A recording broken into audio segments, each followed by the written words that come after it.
जिंदगी कभी भी इतनी आसान नहीं होती जितनी कि वो दिखाई देती है। कुछ रास्ते नरम नहीं होते मगर वही हमें मंजिल तक पहुंचाते हैं। ये कहानी भी एक ऐसे मजबूत दिल की है जो टूटकर एक नए शख्स में ढलता बदलता है ताकि खुद को और अल्लाह को ढूंढ सके। अल तरीकुल अल साइब यानी मुश्किल रास्ता। और ये मुश्किल सफ़र का रास्ता कैसे कैसे रास्तों से होकर गुजरता है, जहाँ मोहब्बत सिर्फ जज्बा नहीं इबादत भी है। यहाँ जदोजहद सिर्फ ज़िंदगी की नहीं खुदे की भी है। यहाँ एक ऐसे मौके की तलाश की जुस्तजू भी है जहाँ आज के पढ़े लिखे एक मजबूत इंसान का दिल रब की मोहब्बत पाना चाहता है, और ऐसी मासूम रूह की भी है जो सिर्फ दर्द में ही सुकून तलाश करती है। इस कहानी में आप सुनेंगे ख्वाबों की वो सरगोशियाँ जो हकीकत से टकराईं, और एक ऐसे दिल की वो पुकार जो रब तक जा पहुंची।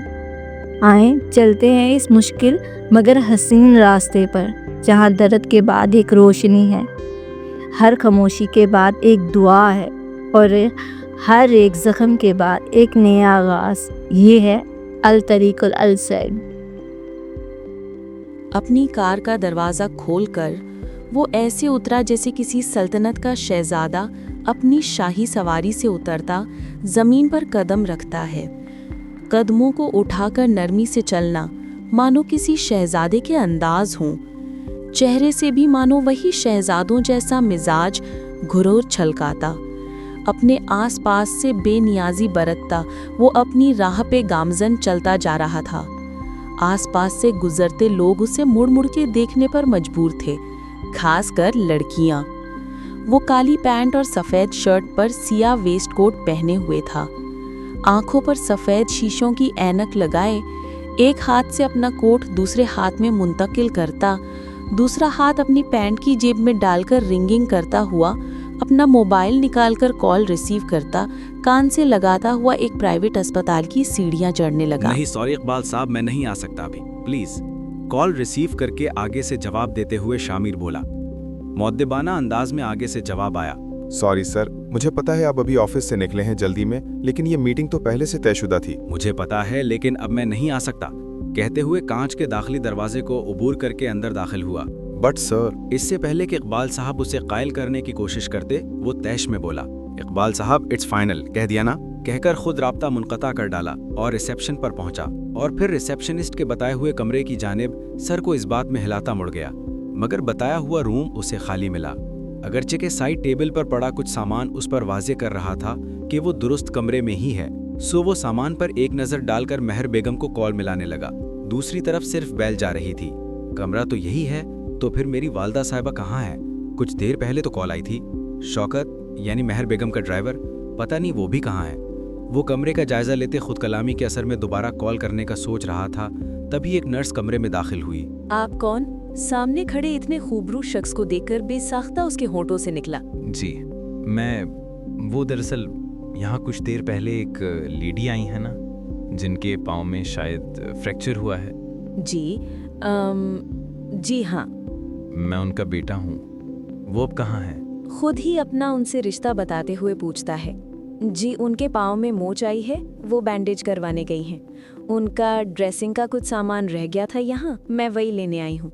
नर्स बताते वक्त थोड़ा आगे होकर वही शॉपर उठाने के लिए झुकी।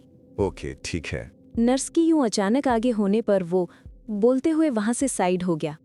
नर्स के होठों पे हल्का सा तबस्सुम उभरा जिसे उसने छुपाने की कोशिश की, पर शाहमीर फिर भी महसूस कर गया कि नर्स मुस्कुराई है। शाहमीर की पेशानी पे बल नमूदार हुआ। अच्छा, आप यहाँ बैठकर इनका इंतजार करें, मैं इन्हें कुछ देर तक वापस लाती हूँ। वो शॉपर हाथों में लिए कहती हुई जाने को वापस मुड़ी। खड़े खड़े अपने हाथ में पकड़े मोबाइल को देखते हुए बोला। वो सामान लेकर जाने लगी। वो उसे रोकते हुए बोला, सिस्टर प्लीज डोंट माइंड, क्या तब तक ये लाइट ऑफ हो सकती है कमरे की? जी हो सकती है। नर्स लाइट ऑफ करती एक नज़र उस पर डालकर कमरे से बाहर निकल गई। अलबत्ता पहली बार उसे सिस्टर लव से कोफ्त हुई थी और उसके बुलाने पर दिल करची करची हुआ था। शाहमीर मोबाइल पैंट की जेब में रखता, आंखों से चश्मा उतारता बेड पर लेट गया। आज सुबह से ही उसके सर में दर्द हो रहा था, पर काम के दौरान वो इतना महसूस नहीं कर पाता था। आदत के मुताबिक बस चश्मा लगा लेता था, जो वो अक्सर आंखों में दर्द होने पर ही लगाता था। मेहर बेगम का इंतजार करते करते उसकी आंख लग गई। तभी यकदम उसका मोबाइल बज उठा। वो बेड से उठता हुआ अपनी पैंट की जेब से मोबाइल निकालता खड़ा हुआ तो उसकी जेब से कार की चाबी गिर गई, जिसका उसे पता नहीं चला। जैसे ही वो बात करने के बाद मोबाइल वापस जेब में रखने लगा तो उसका पांव अपनी गिरी हुई चाबी पर आया। वो कमर के बल नीचे झुका, हाथ से चाबी उठाता सीधा होने लगा, मगर कमरे में अंधेरा होने के बायस उसे बेड के नीचे कोई चीज चमकती हुई नजर आई। मतलब बेड के नीचे कोई चीज है तो सही। वो एक घुटने पर बैठकर झुका और हाथ बढ़ा के उस चीज को छू कर महसूस करने की सरई करने लगा। एक छोटी सी चीज उसके हाथ में आ गई। अभी वो हाथ बाहर लाकर नीचे बैठे बैठे मुट्ठी खोलकर उसे देखने वाला था कि तभी दरवाजा खुलने की चिड़चिड़ाहट और फिर बाकायदा किसी का अंदर आ जाना। वो अजलत में बिना देखे उस चीज को पैंट की जेब में ठूंस कर खड़ा हो गया। सामने मेहरवीर जेल पर थी। साथ आई वही नर्स लाइट जला चुकी थी। शामिर मुस्कुराता मेहर बेगम को देखने लगा। शामिर तुम? मेहर बेगम हैरानगी से बेटे को देखने लगी। इन्होंने तो इसे कॉल नहीं की थी, तो गालिबन ये शौकत का काम था।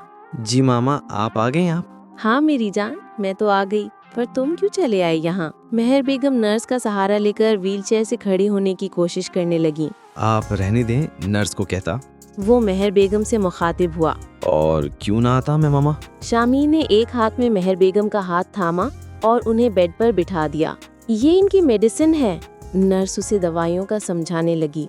ओके, ठीक है। दवाइयाँ अच्छे से समझ लेने और नर्स के जाने के बाद उन्हें टेबल पर रखता अपना चश्मा भी दवाइयों के साथ रखकर खुद मेहर बेगम के बराबर में बैठ गया। वैसे जनाब, आप यहाँ नीचे क्या कर रहे थे? मेहर बेगम को कुछ देर पहले उसका नीचे से उठना याद आया। कुछ नहीं मामा, बस ऐसे ही कार की चाबी गिर गई थी। आप सुनाइए क्या किया? मैं परेशान हो गया था शौकत ड्राइवर की कॉल आने पर। वो उनके पट्टीशुदा पाँव को देखने लगा। बेटा, मैं मार्केट गई थी, वहाँ ये पाँव मुड़ गया मेरा। उन्होंने बेचारगी से अपना पाँव देखा। तो अब कैसा है? शामिर को तशवीश हुई। हाँ, अब पहले से बेहतर तो है, बस हल्का दर्द था, पर डॉक्टर इंजेक्शन लगाकर ड्रेसिंग कर दिया और थोड़ी देर तक डिस्चार्ज भी कर देंगे। चलें, कोई बात नहीं। अब आप इसी बहाने आराम से घर में बैठेंगी, वरना आप तो हर वक्त बिजी होती हैं, सब पता है मुझे। शामिर ने हल्की सी मुस्कुराहट के साथ मजाक में कहा। चंदा, और क्या करूं घर में अकेले? दिल नहीं लगता मेरा, बोर हो जाती हूँ अकेले बैठे बैठे। तुम तो सारा दिन अपने काम में मसरूफ रहकर रात को लेट वापस आते हो। समीर और महरोश भी परदेश जा बसे हैं। मैं कहती भी थी कि पाकिस्तान से ही ग्रेजुएशन कर लो, मगर नहीं। और रहे तुम्हारे पापा जी, जो दुबई वाले बिजनेस की वजह से यहाँ नहीं होते, तो अब बताओ मैं अकेली बेचारी औरत क्या करूँ घर में सारा दिन। चलो ऐसा करते हैं, हम तुम्हारी शादी कर देते हैं। वो अपनी मर्जी के नुक्ते पर पहुंची। मामा, आप फिर से इसी टॉपिक पर आकर बात मत तब्दील करें। उसे पता था अगर वो फिर से शुरू हो गई तो उसके लिए बचना मुश्किल हो जाएगा। तो और क्या करूं मेरी जान, तुम क्यों नहीं कर लेते शादी? अब आखिर कब करोगे शादी? तुम्हारी उम्र के लड़के शादी करके बच्चों के बाप बन चुके हैं और तुम अभी कुंवारे बैठे हो। कितना बदल गए हो तुम शामिर। उनकी आवाज में उदासी दर आई। मामा, आप मेरी शादी की फिक्र छोड़ दें। उसका दिल अचाट हो गया। कैसे छोड़ दूं फिक्र? मेहर बेगम हर बार की तरह फिर उसे समझाने की कोशिश करने लगी। तो फिर ऐसा करें कि समीर आ रहा है ना, इसी साल अपनी स्टडी कंप्लीट करके आप उसकी कर दें शादी।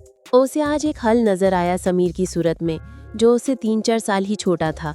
सोचा तो पहले भी कई बार, पर कहा आज। अरे क्यों, पहले तुम्हारी होगी, तुम बड़े बेटे हो हमारे। मेहर बुरा मान गई। मामा, बड़े छोटे से क्या फर्क पड़ता है? आपको तो बहू चाहिए ना घर में।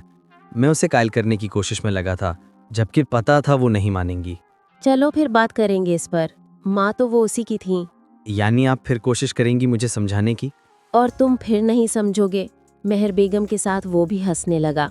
अस्पताल से घर आकर शामिर ने खामोशी से मेहर बेगम को पानी का ग्लास पकड़ाकर उनके हाथ पर दवाई रखी, तो वो मुस्कुराकर दवाई खाकर लेट गईं और वो अपने कमरे में आकर दरवाज़ा लॉक करके कपड़े तब्दील करता बेड पर आया और अलार्म सेट करके लेट गया।